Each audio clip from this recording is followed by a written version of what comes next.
মনে আছে? Class 10, roll number 56, সুদীপের কথা।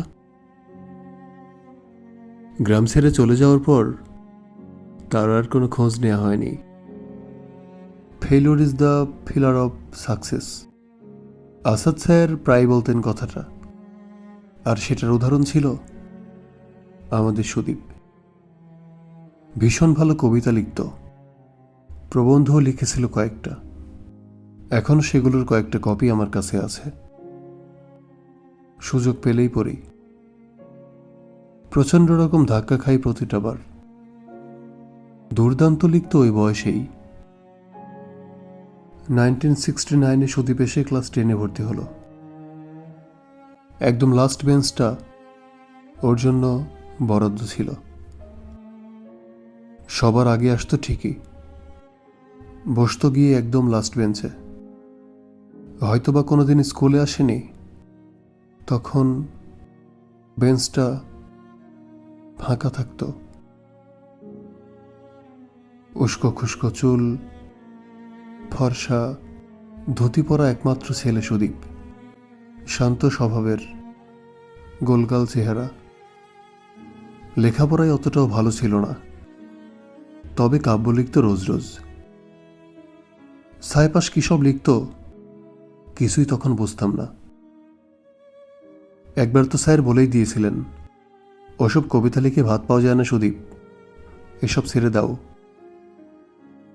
উত্তরে সুদীপ কি বলেছিল তোর মনে আছে?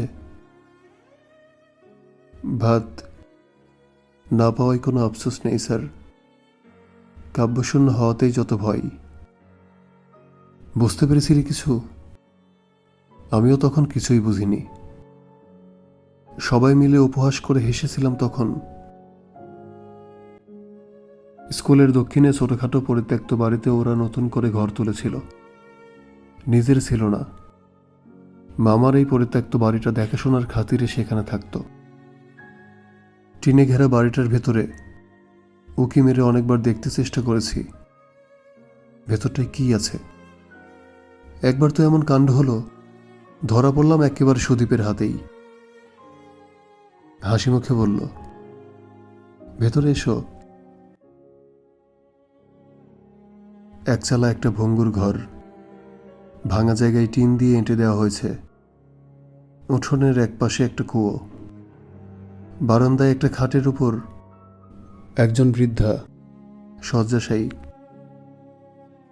আমার মা 5 বছর হয়ে গেল প্যারালাইজড। ছোটবেলায় বাবা মারা গেলেন। কেমন দেখতে ছিলেন ঠিক মনে পড়ে না। তখন আমার বয়স নাকি 2 কি 3-এর মাঝামাঝি ছিল। এটা মামার কেনা জায়গা, বিলেতে থাকেন। দেখাশোনার ভারটা আমার উপর। মাসে কিছু টাকা পাঠান, আর বাকিটা মজুমদার সাহেবের বাড়িতে কাজ করে যা পাই। নিজেদের বাড়ি ছিল, ভিটে মাটি বিক্রি করেও মাকে সুস্থ করতে পারিনি। আপাতত গরম পানি সেঁক দিয়েই চলছি। কিছুটা হয়তো প্রশান্তি পাওয়া যায়।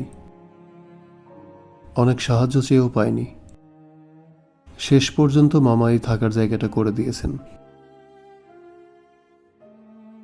কুয়ো থেকে জল তুলতে তুলতে সুদীপ কথাগুলো বলছিল।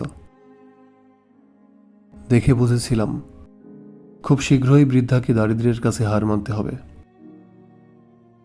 সোনার চামচ মুখে নিয়ে জন্ম নেওয়া এই আমি কখনো বুঝিনি দারিদ্রতা কি জিনিস। তাই হয়তো সুদীপকে নিয়ে হাসাহাসি করেছিলাম। মনে মনে প্রচণ্ড লজ্জিত হলাম, নিজের উপর ঘৃণাও হলো প্রচুর। ভেবেছিলাম সুদীপের কাছে মাপ চাইব, কিন্তু বংশের দম্ভ আমাকে নত হতে দেয়নি। পকেটে কিছু টাকা ছিল, সুদীপের হাতে দিয়ে বলেছিলাম, মাকে কিছু খেতে দিও, আমার কাছে আপাতত আর নেই। জানিস আমাকে কি বলেছিল? বলেছিল, না ভাই, কিছু মনে করো না, শেষ বেলায় আর মাকে করোনার ফসল ভোগ করাতে চায় না। এই তো নিজের আয়ে যা পাচ্ছি তাই মাকে খাওয়াচ্ছি। মাও সন্তুষ্ট, আর আমিও মায়ের আশীর্বাদটুকু প্রসাদরূপ পাচ্ছি। সন্তানের দেওয়া খাবারটাই না হয় মায়ের মুখে পড়ুক। তুমি টাকাটা রেখে দাও। আমি আর এক মুহূর্ত সেখানে দাঁড়াইনি। ম্যাট্রিক পাশ করলাম। মাঝে অনেকটা দিন চলে গেল। সুদীপের মা এক ঝড়ের রাতে মারা গেলেন। সুদীপের আর পড়া হয়নি। করুণার বন্ধন ছিন্ন করে কোথায় যে নিরুদ্দেশ হয়ে গেল, খোঁজ পেলাম না।